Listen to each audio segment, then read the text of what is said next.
Good morning, students. Myself Kedar Badeka, and today I'm taking a sixth lecture of Operation Research. And in the previous series of the lecture, we started the new chapter, which is the transportations problem, right? So, uh, as we started as a transportations problem, the transportation problem uh, is solved with the help of the two method. Basically, to solution for the solutions of the problem, there are the two methods. The first method, which is the initial basic feasible solution method, and second method, which is the optimal solution method, right? In the initial basic feasible solutions method, there are the three techniques. First, which is the northwest corner method. Second, which is the least cost corner method, and third, which is the Vogel approximations method. So in the Vogel approximations, which is the today's lecture topic of our discussions, in initial basic feasible, we are already discussed the previous two method, which is the northwest and the least cost. As the rules of the transportation problem is says that they, as we have the basics, the northwest corner method, which is the initial basic feasible solutions method, which is give the feasible solutions of the transportations problem, while the least cost problem, which is give the more accurate than the northwest corner method with the initial basic feasible. So basically मैं कहना क्या चाहता हूँ कि आपके पास जो भी example था, राइट, जो हमने जो एग्जाम्पल पहले जो सॉल्व किया था, वो एग्जाम्पल जो सेम एग्जाम्पल था, जो पहले हमने नॉर्थ वेस्ट से सॉल्व किया, उसके बाद हमने लीस्ट कॉस्ट से सॉल्व किया. सो जो नॉर्थ वेस्ट से हमें टोटल ट्रांसपोर्टेशन कॉस्ट मिला था, वो approximately which is quite higher than the least cost. तो लीस्ट कॉस्ट उसी एग्जाम्पल को थोड़ा और कम के, ट्रांसपोर्टेशन कॉस्ट को और कम करके हमें जो है वो ट्रांसपोर्टेशन कॉस्ट को करके देता है. बिकॉज इसका नाम ही, उसके पीछे जो बेसिक ये ट्रांसपोर्टेशन प्रॉब्लम को हम लोग सॉल्व करने के पीछे जो हमारा बेसिक ऑब्जेक्टिव है, वो ऑब्जेक्टिव वही है, we have to optimize the cost. कैसे भी करके हमें कॉस्ट को, ट्रांसपोर्टेशन कॉस्ट को रिड्यूस कैसे करना है, और रिड्यूस करने के लिए हम लोग डिफरेंट टेक्निक्स यूज कर रहे हैं, राइट. अब जो आज हमें डिस्कस करना है, that is the Vogel approximations method. The Vogel approximation method, which is also known as a the short name of this method, which is called as a VAM, Vogel approximations method. So इससे ये जो पहले वाली जो process थी north west और least coast से और ज़्यादा एक्यूरेट आंसर जो है वो फिजिबल सॉल्यूशन के तरीके से हमको मिल सकता है. और ये जो आंसर था, जो आंसर हमें मिल रहा है, और ये जो प्रोसेस से हमें वैम से मिलेगा, वो जो होगा वो ऑप्टिमल सॉल्यूशन से काफ़ी नज़दीक वाला होगा. और ये भी होने के चांसेस काफ़ी ज़्यादा है कि ये जो है आंसर वो ऑप्टिमल के आंसर से सेम मैच भी कर सकता है. सो इसका हम लोग इंट्रोडक्शन से स्टार्ट करेंगे. सो द वोगल अप्रोक्सीमेशन और द पेनल्टी और the regret method is a heuristic method and is preferred more than the other method of the previously described above. जो पहले डिस्कस करी थी, इससे ज़्यादा जो है ये प्रेफर्ड मेथड है. In this method each the allocation is made on the basis of the opportunity or the penalty cost that could have been occurred if the allocations in the certain cell with the minimum cost unit transportation cost were missed. So इसके अंदर जो allocations होगा वो penalty लेने के बाद allocations यहाँ पे हो सकता है. In this method the allocations are made so that the penalty cost is minimized. Allocation होगा, इससे पेनल्टी कॉस्ट जो है वो मिनिमाइज हो जाएगा. The advantage of this method is that it give an initial solution which is nearer to the optimal solutions. ये चलिए चीज़ मैंने जो आपको पहले बताई कि इससे जो सॉल्यूशन मिल रहा है, जो इनिशियल सॉल्यूशन मिल रहा है, वो ऑप्टिमल सॉल्यूशन से एकदम क्लोज होगा और is the optimum solution itself. और वो ऑप्टिमम सॉल्यूशन जो है वो इटसेल्फ भी हो सकता है, राइट. अब ये सॉल्व कैसे होगा? तो स्टेप नंबर 1 जो है वो क्या है सॉल्व करने के लिए? You have to calculate the penalties for each row. आपको हर एक रो के लिए पेनल्टीज फाइंड आउट करनी है by taking the differences between the smallest and next smallest unit transportation cost. आपको रो के अंदर जो सबसे छोटी एक यूनिट वैल्यू है, राइट, उसको और उससे जो बड़ी है, उस दोनों के बीच का डिफरेंसेस लेके जो है वो पेनल्टी फाइंड करनी है। जो सेम चीज आपने सब रो के लिए अप्लाई की, वही सेम चीज आपने सारे कॉलम के लिए अप्लाई करना है। The differences which is indicate the penalty और द एक्स्ट्रा कॉस्ट। ये जो डिफरेंसेस है वो पेनल्टीज क्या दिखाएगा, वो जो एक्स्ट्रा कॉस्ट है ना वो दिखा रहा है। That has been paid if one is fail to allocate. अगर एक जो है वो फेल होता है एलोकेट करने से, to the cell with the minimum unit transportation cost, right? Second, which is the you have to select the row and column with the largest penalty. अब जैसे आपने पेनल्टी फाइंड आउट कर ली, उसके बाद जो नेक्स्ट स्टेप हो जाएगा, जो भी आपको पेनल्टी मिली, रो में मिली, कॉलम में मिली, उसमें से आपको क्या करना है, वो क्या आपको लार्जेस्ट पेनल्टी जो होगी रो और कॉलम को दोनों को कंसिडर करके उसको सिलेक्ट करना है and allocate as much as possible in the cell. और उस रो के अंदर जहाँ पे आपको मैक्सिमम, और उस रो हो या कॉलम हो जहाँ पे आपको मैक्सिमम पेनल्टी मिल रही है, उसके अंदर आपको मैक्सिमम जो पॉसिबल हो सकता है उतना एलोकेशन करना है। कहाँ पे करना है, तो कि उस रो या उस कॉलम के अंदर जो सबसे लीस्ट कॉस्ट जो वैल्यू है, जो सबसे छोटी वैल्यू है, वहाँ पे एलोकेशंस करना है, right. If there is a tie in the value of the penalty, अगर आपको सपोज कॉलम के अंदर एक पेनल्टी मिल रही है सपोज 5, और सेम पेनल्टी जो मैक्सिमम वो 5 रो के अंदर भी मिल रही है, तो उस कंडीशन के अंदर वहाँ पे आपको एलोकेशंस वहाँ पे करना है जहाँ पे आप उसको सबसे ज़्यादा एलोकेशन कर सकते हो। वो दोनों पेनल्टी सपोज के सेम पेनल्टी आपको रो और कॉलम में मिल रही है, तो फिर आपको उस रो या उस कॉलम के अंदर सेम चीज़ ये देखना है कि आप रो में मैक्सिमम एलोकेशन कर सकते हो या फिर मैक्सिमम एलोकेशन हो वो है आप कॉलम में कर सकते हो। उस हिसाब से आपको उसको सिलेक्ट करना है। Third, adjust the supplies and demand and cross out the satisfied row and column. आपको डिमांड और सप्लाई को सेटिस्फाई करते करके जो भी जिसकी भी आप डिमांड और सप्लाई सेटिस्फाई कर रहे हो उसको आपको क्रॉस करते करते हुए आगे बढ़ना है। If the row and the column are satisfy simultaneously, अगर दोनों एक साथ सेटिस्फाई हो रही है, only one of them which is cross out, एक को क्रॉस करना है और एक को जीरो के साथ असाइन करके है वो आगे बढ़ना है, राइट। और स्टेप नंबर 4 क्या हो जाएगा आपका, ये चीज़ है वो आपको वहाँ तक रिपीट करनी है जहाँ तक आपका वेरियस सोर्सेज जो है सप्लाई के वो ख़त्म ना हो जाए और आपकी जो डिमांड है अलग अलग डेस्टिनेशन पे ऊपर वो सारी डिमांड सेटिस्फाई ना हो जाए।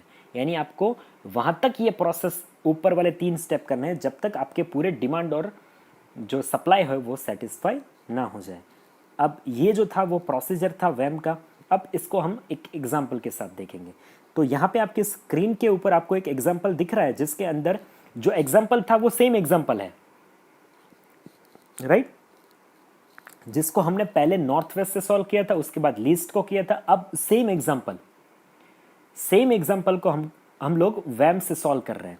तो इसमें आपको 3 सप्लाई स्टेशन दिए गए हैं, S1, S2, S3। वो तीनों जो सप्लाई 7, 9 और 18 जो है वहाँ तक का मैक्सिमम सप्लाई कर सकते हैं। ये जो S1, S2, S3 यूनिट है वो 4 हमको वेयरहाउसेस यानी स्टोर्स दिए गए हैं। उसकी जो डिमांड्स हैं, जो 4 वेयरहाउसेस है that is the D1, D2, D3 और D4, उसकी जो डिमांड्स है विच इज़ द 5, 8, 7 और 14, राइट। अब आप देखोगे तो ये एग्जाम्पल यहाँ तक जो था वो सेम था, जो हमको सॉल्व करने के लिए नॉर्थ वेस्ट में भी सेम मिला था, लीस्ट कोस्ट में भी सेम मिला था। अब यहाँ पे भी सेम है। इसको सॉल्व करने के लिए अलग क्या करना पड़ेगा, तो अलग करने के लिए आपके पास यहाँ पे हो जाएगा, आपको सप्लाई की बाजू में एक रो पेनल्टी और रो डिफरेंसेस ऐसा दिख रहा है, राइट। आप स्क्रीन के ऊपर देखोगे तो अलग अलग आपने रो डिफरेंसेस लिए हुए हैं, राइट। ये जो रो डिफरेंसेस है, ये रो डिफरेंसेस के अंदर जो है आपको रो के डिफरेंसेस लेने हैं, और डिमांड के नीचे आप देखोगे तो कॉलम के डिफरेंसेस है। इसको कॉलम पेनल्टीज बोल सकते हैं, उसको रो पेनल्टीज बोल सकते हैं। और ये जो पूरा जो मेथड है उसको हम लोग पेनल्टी मेथड भी बोल सकते हैं, राइट। तो ये सॉल्व कैसे करते हैं वो हम लोग आगे देखेंगे। तो अभी जो आपके सामने जो टेबल दिख रहा है वो पूरा सॉल्व टेबल है, राइट। उसमें कुछ कुछ जगह पे आप देखोगे तो टेबल के अंदर जो हमारे यूनिट सेल है, यूनिट सेल के अंदर एलोकेशन यानी कि कोई नंबर लग के उसके ऊपर राउंड करके उसको हम लोग एलोकेशन बोलते हैं, राइट। ये एलोकेशन किया हुआ टेबल आपके सामने दिख रहा है, ये पूरा सॉल्व एग्जाम्पल है। अब इसको सॉल्व करते कैसे हैं ये बुक में नहीं दिया गया है, ये मैं आपको स्टेप बाय स्टेप में मैंने पूरा एग्जाम्पल पूरा स्टेप बाय स्टेप में गिना है, सेम एग्जाम्पल। और सेम एग्जाम्पल के जो अलग अलग स्टेप्स के फोटोग्राफ को बना के मैं आपको एक वीडियो में साथ दे रहा हूँ। यानी आप इसको देखोगे तो आपको ज़्यादा तरीके से वो समझ आ जाएगा कि इसको सॉल्व कैसे करते हैं। तो सॉल्व करने के लिए मैं आपको सीधी तरीके से बताऊँ तो आपके स्क्रीन के सामने एक आपको जो है एक नॉर्मल एग्जाम्पल आपके सामने दिख रहा है वोगल अप्रोक्सीमेशन का, जिसके अंदर S1 S2 S3 एक सप्लाई यूनिट है, सॉरी S1 S2 S3 जो एक सप्लाई यूनिट के तौर के दिए गए, उसकी जो सप्लाई थी वो दी गई है। और 4 where houses D1 D2 D3 और D4 के वेयर हाउसेज हमें दिए, वो डिमांड के साथ दिए गए। उसके बाजू में उसी टेबल के साथ में मैंने सप्लाई के साथ रो डिफरेंसेस मैंने रोमन के अंदर 1 2 और 3 लिखा है। इनिशियली आपको 1 2 3 डिफरेंसेस लेने हैं, आगे ज़रूरत पड़ सकती है तो आपको आगे डिफरेंस लेने पड़ सकते हैं। और मैंने डिमांड के नीचे आप देखोगे तो डिमांड के नीचे मैंने जो है वो कॉलम डिफरेंसेस लिखा है, उसके नीचे भी मैंने रोमन के अंदर 1 2 3 लिखा है, राइट। इतना आपको लिख देना है।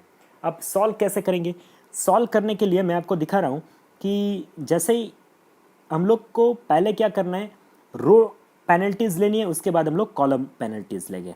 तो आपके सामने अभी जो स्क्रीन के ऊपर दिख रहा है ना, वो स्क्रीन के ऊपर आपको डिफरेंसेस लेने हैं।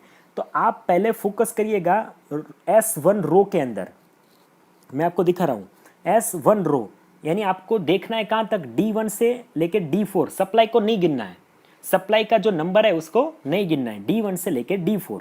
सो S1 के अंदर देखिएगा तो नंबर लिखे 19 30 50 और 10।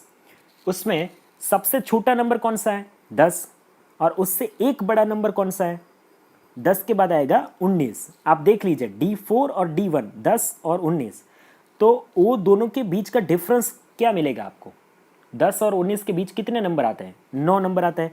तो देख लीजिए मैंने रो डिफरेंसेस के अंदर रोमन 1 के नीचे जो है वो S1 के सामने S1 वाली ही लाइन में लिखना है मुझे 9, यानी S1 रो का पेनल्टी मुझे मिला 9। अब सेम ऐसे S2 का पेनल्टी निकालना है। अब S2 के अंदर सबसे छोटी जो नंबर है वो कौन सी है, 30, उससे एक बड़ी कौन सी है, 40, दोनों के बीच का डिफरेंस क्या हुआ, 10, मैंने 10 लिख दिया, ओके।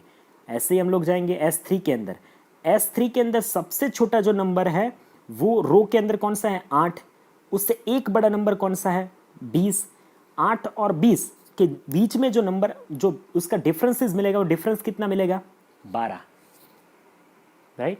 तो ये मैंने जो था वो रो के अंदर पहला पेनल्टी लिख दिया है। अब आप देख लीजिए जो मुझे रो के, आप S1 S2 S3 रो, राइट, जो रो के अंदर जो भी मुझे डिफरेंसेस मिले वो मैंने रो डिफरेंसेस के अंदर रोमन 1 में लिखे, पर लिखे किस तरीके से, मैंने लिखे कॉलम के तौर पे लिखे, राइट। 9 के नीचे 10, 10 के नीचे 12, वो कॉलम साइड, यानी आपको रो का जो डिफरेंसेस मिलेगा वो लिखना है कॉलम की वाइज, और कॉलम का जो डिफरेंसेस मिल रहेगा वो आपको लिखना है रो के वाइज। अब देख लीजिए, अब सेम जैसे हम लोग डिमांड के नीचे जो है वो कॉलम डिफरेंसेस कहते हैं, तो कॉलम पहले हम लोग लेंगे D1, तो D1 के अंदर सबसे छोटा जो नंबर है वो कौन सा है, 19, 19 से बड़ा 40, तो 19 और 40 के बीच कितना डिफरेंस आएगा, 21, तो मैंने 21 लिखा कॉलम डिफरेंसेस के रोमन 1 के अंदर। फिर D2 कॉलम के अंदर चले गए, तो D2 कॉलम के अंदर सबसे छोटा नंबर वो 8, 8 उससे बड़ा 30, तो 8 और 30 के बीच का जो नंबर कितना डिफरेंस होगा, 22 का डिफरेंस हो जाएगा। फिर D3 में चले गए, तो D3 में चले गए तो सबसे छोटा फिगर हो जाए वो सबसे छोटा जो नंबर हो जाएगा वो 40, और उससे एक बड़ा जो नंबर हो जाएगा वो 50। तो 40 और 50 के बीच का डिफरेंस 10। D4 में चले गए, D4 के अंदर सबसे छोटा जो नंबर है वो 10 है, और 10 से जो एक बड़ा नंबर है वो कौन सा नंबर है, वो नंबर 20 है। तो 10 और 20 का नंबर जो है उसके बीच का डिफरेंस वो 10 हो जाएगा। तो वो जो डिफरेंस था वो हमने वहाँ पे लिख दिया। अब आप देख लीजिए, एक मेरा कॉलम जो था, जो कॉलम डिफरेंस इज रोमन 1 वो रेडी है, और रो डिफरेंस इज रोमन 1 के अंदर रेडी है। अब ये दोनों को मिला के, दोनों में से सबसे बड़ा जो नंबर है वो कहाँ पे मिल रहा है आपको, सारे का गिन के आपको 3 नंबर जो है वो रो डिफरेंसेस के अंदर मिले, 9, 10 और 12, राइट। ऐसे कॉलम के अंदर आपको 4 मिले, क्योंकि कॉलम आपके 4 है तो उसके नीचे उसका डिफरेंस 4 मिलेगा आपको। वो सातों में से 4 और ऊपर 3, यानी जो कॉलम के अंदर आपको दिख रहा है वो रो के अंदर, रो डिफरेंसेस के अंदर 3, कॉलम के अंदर डिफरेंसेस के अंदर 4 हो। ये 7 नंबर में से सबसे बड़ा नंबर कौन सा है, तो कि 22 नंबर है। देख लीजिए D2 के अंदर 22 जो है, तो ये 22 को मैंने क्या कर दिया, तो आप नेक्स्ट देखोगे तो 22 को मैंने अभी मार्क कर दिया है, राइट। वो 22 को मैंने, ये सबसे बड़ा है ऐसा मार्क कर दिया। अब ये जो 22 नंबर आ रहा है वो 22 किस कॉलम के अंदर आ रहा है, क्योंकि 22 तो जो था बेसिकली जो था वो कॉलम की पेनल्टी थी ना, क्योंकि कॉलम के नीचे लिखी है तो कॉलम की पेनल्टी हो गई। तो ये कौन से कॉलम के अंदर आ रहा है, तो कि ये कॉलम आ रहा है D2। आप देख लीजिए ऊपर उसका नाम क्या है, D2 कॉलम है, राइट। अब D2 कॉलम के अंदर से हमें एलोकेशन स्टार्ट करना है। एलोकेशन कैसे कर सकते हैं, तो जो D2 कॉलम है उसमें से सबसे छोटी नंबर कौन सी है, तो आप D2 में देखिए 30 है और 8 है, तो 8 सबसे छोटा हो गया।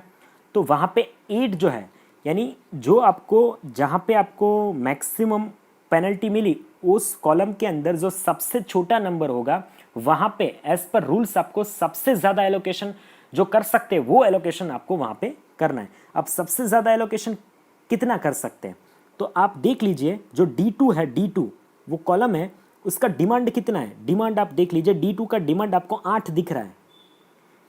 अब 8 के अंदर कितना आप कर सकते हैं, तो कि आप देखोगे सप्लाई जो सबसे छोटा जो है 8 नंबर, D2 कॉलम के अंदर सबसे छोटा जो नंबर है 8, उसका सप्लाई कितना है, वो रो का सप्लाई कितना है, सप्लाई देखो S3 का सप्लाई कितना है 18। अब 8 के अंदर हम लोग वो दे सकता है 18 नंबर तक, पर ये D2 जो कॉलम है वो कितना डिमांड कर रहा है, वो तो 8 ही डिमांड कर रहा है, तो 8 से ज़्यादा दे नहीं सकते। तो मैंने उस 8 की जो वाली जो एक सेल था उसके अंदर मैंने देख लीजिए आप 8 का नंबर उसको एलोकेट कर दिया, 8 नंबर एलोकेट कर दिया, 8 के अंदर 8 एलोकेट कर दिया। यानी D2 जो है, D2 आप कॉलम देख लिए D2, वो अब मेरा हो जाएगा कंप्लीट। उसका डिमांड मैंने जो D2 का डिमांड ही 8 था और 8 हमने पूरा कर दिया।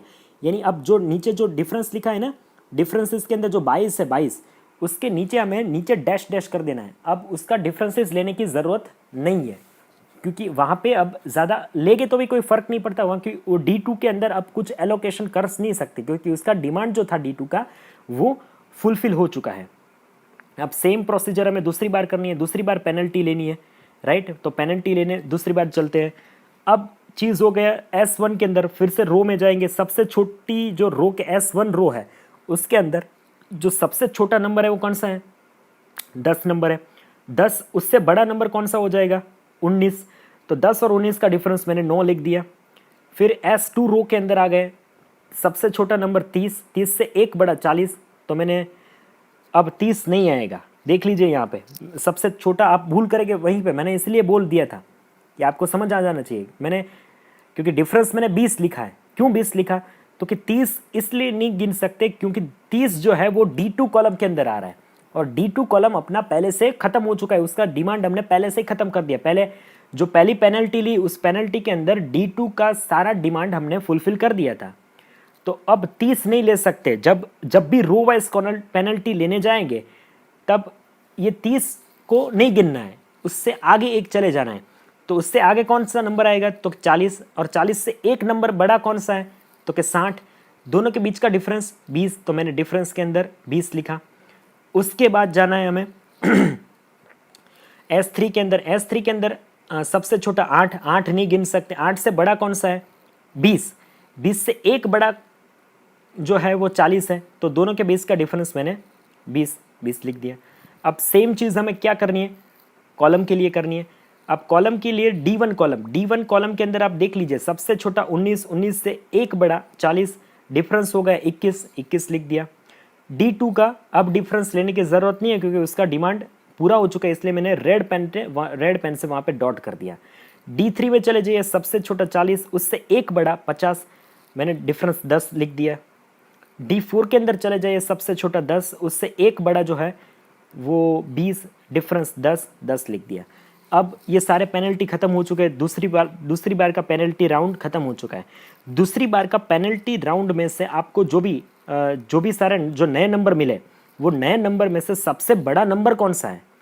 आप देख लीजिए, जो हमने नया मिला वो 9, 20, नीचे की साइड पे 21, डैश 10। तो सबसे जो बड़ा नंबर है वो 21 नंबर है। तो 21 नंबर को आप देख लीजिए, मैंने आपको पेज थोड़ा मैंने स्लाइड किया और 21 नंबर को मैंने मार्क किया है, राइट, एरो से मार्क किया है। तो 21 जो है सबसे बड़ा नंबर है। तो 21 जो है वो किस कॉलम के अंदर आता है? तो 21 जो है वो आता है किस कॉलम के अंदर? तो कि D1 कॉलम के अंदर आता है, राइट, D1 कॉलम के अंदर आता है। तो D1 कॉलम के अंदर सबसे छोटा जो है नंबर है, सबसे छोटा नंबर है वो कौन सा है? तो कि 19 नंबर। वहां पे एलोकेशन करना है। उसको कितना मैक्सिमम एलोकेशन कर सकते हैं? तो कि D1 का आप डिमांड देख लीजिए, D1 का डिमांड कितना है? 5। अब 19 जो है वो किस रो में आता है? तो कि S1 रो। S1 कितना सप्लाई कर सकता? तो यानी कि सप्लाई तो उसके पास उससे ज़्यादा है, तो डिमांड जितना था 5, वो 5 मैंने वहाँ पे 19 को दे दिया, तो सारा डिमांड अब D1 का भी पूरा हो गया। जैसे D2 का पहले पूरा हुआ था, अब D1 का पहले अब पूरा हो चुका है दूसरे राउंड के अंत में, राइट। तो अब D1 जो है वहाँ पे कॉलम डिफरेंसेस के अंदर डैश हो जाएगा, D2 के अंदर भी डैश हो जाएगा। अब तीसरी बार फिर से पेनल्टी लेना है, तो पेनल्टी लेने जाएंगे तो अब D1 और D2 तो ख़त्म हो चुके हैं, तो वो डिफरेंसेस में आएंगे नहीं। तो सबसे छोटा S1 के अंदर 10, उसके बाद D1 D2 को काउंट नहीं कर सकते, सीधा D3 में चले जाते हैं। तो D3 में 50 लिखा है और 10 और 50 के बीच का डिफरेंस हो गया 40, तो मैंने 40 लिख दिए। अब जाएंगे D1 D2 तो D1 और D2 जो है वो गिन नहीं सकते, तो D3 जो सबसे छोटा है वो 40 है, 40, राइट। अब 40 जो है उससे एक बड़ा कौन सा है? 60। दोनों के बीच का डिफरेंस कितना हो गया? 20 लिख दिया मैंने। अब सबसे छोटा 8 को गिन नहीं सकते, उससे एक बड़ा 20, राइट, 20, उससे एक बड़ा 40, पर 40 गिन नहीं सकते, 40 आएगा D1 के अंदर, तो 40 गिन नहीं सकते, 8 गिन नहीं सकते, तो उससे बड़ा कौन सा हो जाएगा? 70। अब देख लीजिए 20 और 70, तो 20 और 70 के बीच का डिफरेंस कितना हो जाएगा? 50 का, तो मैंने 50 का डिफरेंस लिख दिया है।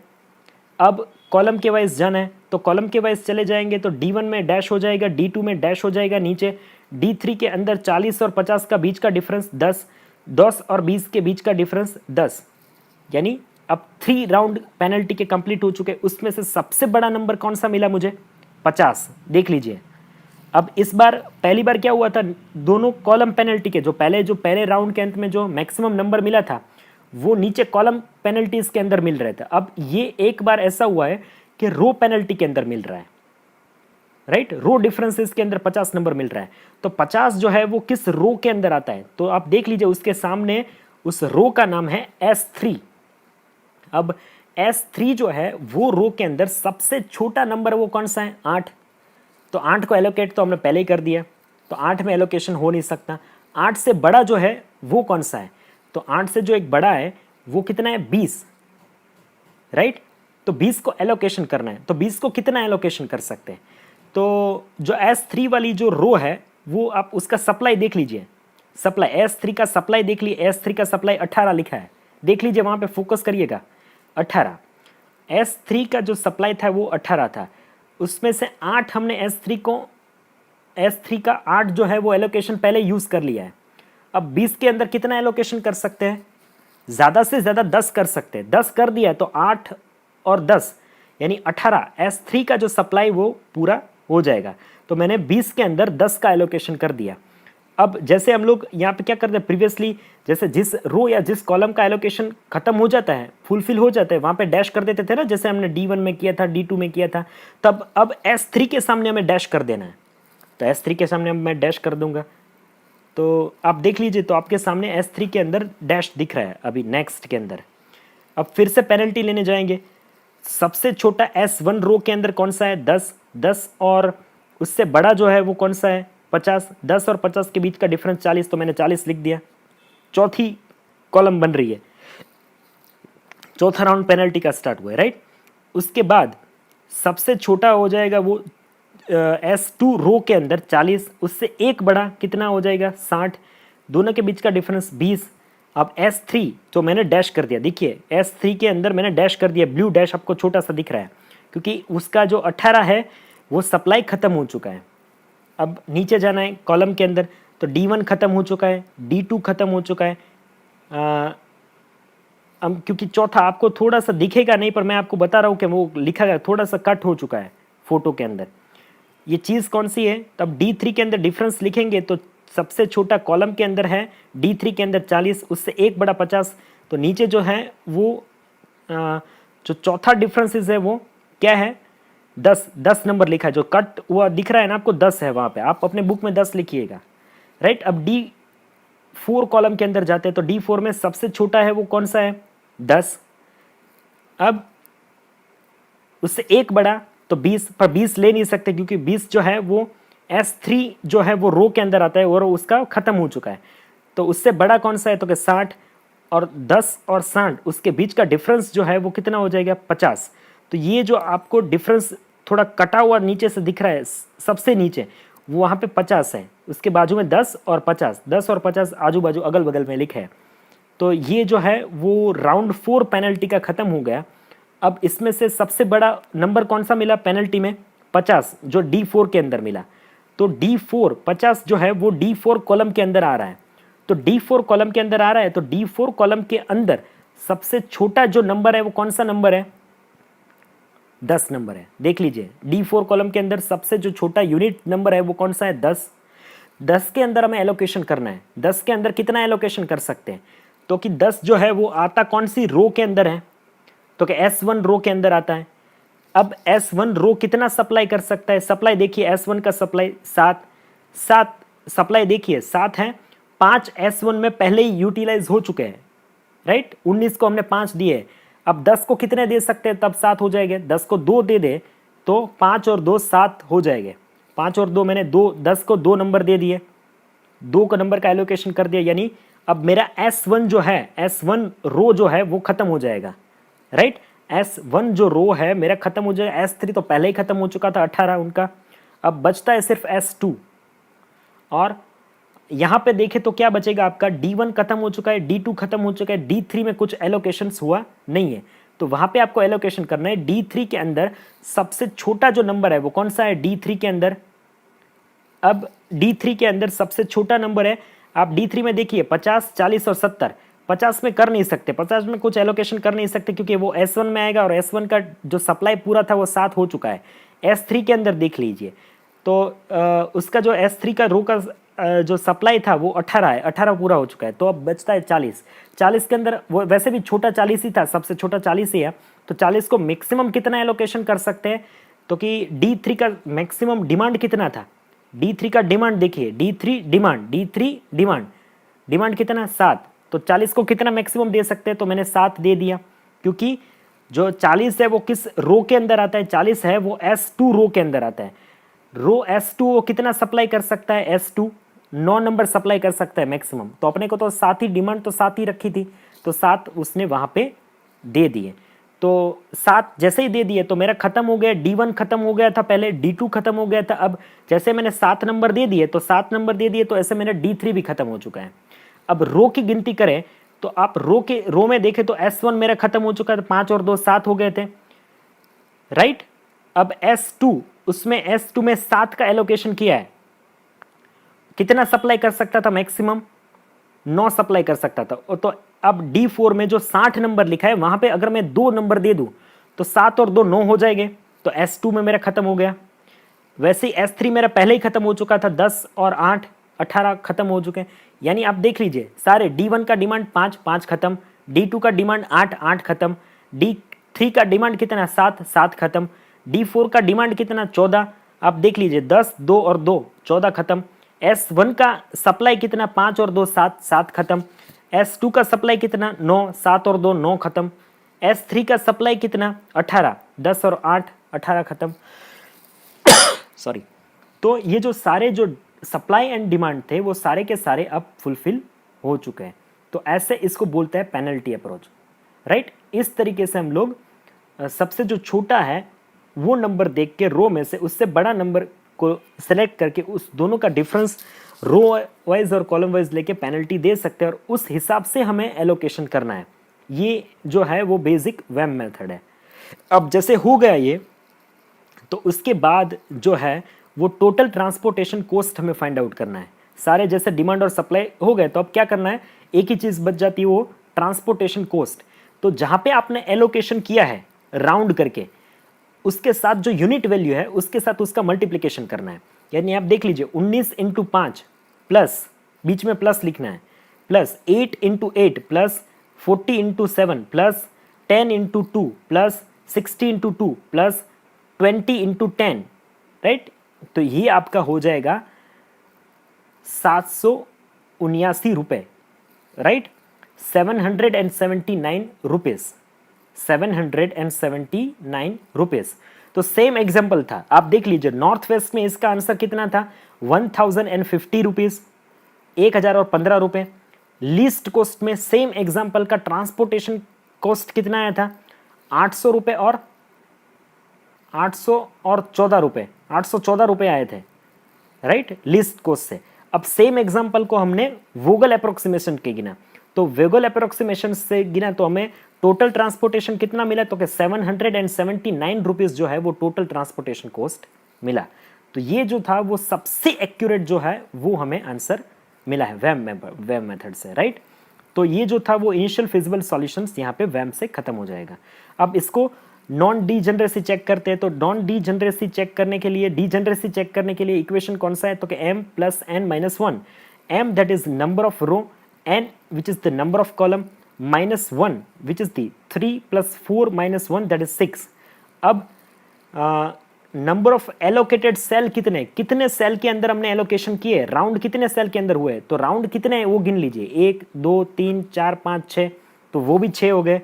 और जो इक्वेशन का आंसर आया था वो भी सेम 6 आया था, तो both are same. So the problem has a non degenerate in the nature, वो हमें वहां पे प्रूव करना है। तो ये जो सॉल्यूशन था वो वोगल अप्रोक्सीमेशन मेथड से इसका सॉल्यूशन था, राइट। इसमें आपको कुछ भी समझ में नहीं आया तो आप ये वीडियो के अंत में जो यूट्यूब के अंदर कमेंट सेक्शन है वहां पे पूछ सकते हैं। अब ये तीनों एग्जाम्पल जो मैंने करवाया वो आपको खुद से बुक के अंदर अपने हिसाब से गिनना है। सेम एग्जाम्पल आपको नॉर्थ वेस्ट कॉर्नर मेथड से, लीस्ट कॉस्ट से, और सेम एग्जाम्पल जो है वो आपको वोगल अप्रोक्सीमेशन से गिनना है। आप प्लीज़ इनको अपने हिसाब से गिनने की कोशिश करिएगा। सिर्फ मैं आपको पढ़ाऊंगा और आप देख लीजिए, आपको समझ आ जाएगा, अभी समझ में आ जाएगा। तब इसमें जो सबसे बड़ा जो प्रॉब्लम होता है वो आप जब खुद से गिनने बैठते हैं ना तब उसको सॉल्यूशंस कभी भी नहीं मिलता। तो प्लीज़ प्लीज़ रिक्वेस्ट यू कि सबको ये एग्जाम्पल खुद से गिनना है और सबको ये एग्जाम्पल खुद से गिन के आपको मुझे अपना जो सॉल्यूशन है वो मुझे व्हाट्सएप के अंदर भेजना है, राइट। अगर ये प्रॉब्लम के अंदर आपको कुछ भी नहीं समझ आया तो मुझे प्लीज़ पूछ सकते हैं, जो भी क्वेश्चंस है जो भी डाउट है पूछिए। नेक्स्ट जब लेक्चर होगा तो उससे पहले मैं आपका डाउट सॉल्विंग कराऊंगा और उसके बाद वो लेक्चर को मैं आगे लेके जाऊंगा। तो यहाँ पे आपका ट्रांसपोर्टेशन प्रॉब्लम के अंदर जो इनिशियल फेजिबल सॉल्यूशन की जो मेथड थी, तीनों मेथड वो आज खत्म हो जाएगी, राइट। ये एग्जाम्पल तो मैंने आपको करवा दिया, इसके साथ मैं एग्जाम्पल आपके जो ऑफिशियल ग्रुप है व्हाट्सएप ग्रुप उसके अंदर मैं एक एग्जाम्पल का फोटोग्राफ रखूंगा। वो एग्जाम्पल को आपको, ये सेम एग्जाम्पल नहीं है, दूसरा एग्जाम्पल मैं आपको होमवर्क के अंदर दे रहा हूं, वो एग्जाम्पल को आपको तीनों मेथड से गिनना है, नॉर्थ वेस्ट, फिर लीस्ट कॉस्ट और वोगल अप्रोक्सीमेशन। प्लीज अपने हिसाब से ट्राई करिए ये एग्जाम्पल और ये एग्जाम, इसके साथ में एक एग्जाम्पल आपको होमवर्क में दे रहा हूँ, वो एग्जाम्पल दोनों गिन के आपको मुझे फोटोग्राफ आपको मुझे व्हाट्सएप पे भेजने हैं। Is it clear? और ये सब जो ये करने का जो लिमिटेशंस है वो डेज लिमिटेशन है संडे तक। संडे तक ये आपको 2 एग्जाम्पल प्रैक्टिस करके मुझे आपको व्हाट्सएप करने हैं। आप मुझे व्हाट्सएप कर दीजिएगा, राइट? ये please I am further requesting you, आप जब भी वीडियो लेक्चर में अपना एनरोलमेंट नंबर लिखे तो एनरोलमेंट नंबर जैसे ही वीडियो आप पूरा देख लीजिए उसके बाद लिखना है। बिना देखे आप क्यों लिख देते हो? इसका कोई बेनिफिट होने वाला नहीं है। Please I am requesting you, थोड़ा सीरियसली लीजिए, ये इतना सब्जेक्ट इजी नहीं है, प्रैक्टिस बहुत चाहिए इसमें, राइट? तो आप पूरा देख लीजिए, उसके बाद वो अपना एनरोलमेंट नंबर लिखिए। अब जो भी स्टूडेंट्स अभी भी ये लेक्चर्स नहीं देख रहा है वो प्लीज़ देख ले, ये सब्जेक्ट बाद में कवर नहीं हो सकता, आपको पूरा सेमेस्टर साथ में इसके प्रैक्टिस के साथ जाना पड़ेगा, right? So this is all about the transportation problem with the Vogel approximations method. If you have any questions and doubt, you can ask me in the comment sections. Thank you so much for watching this video.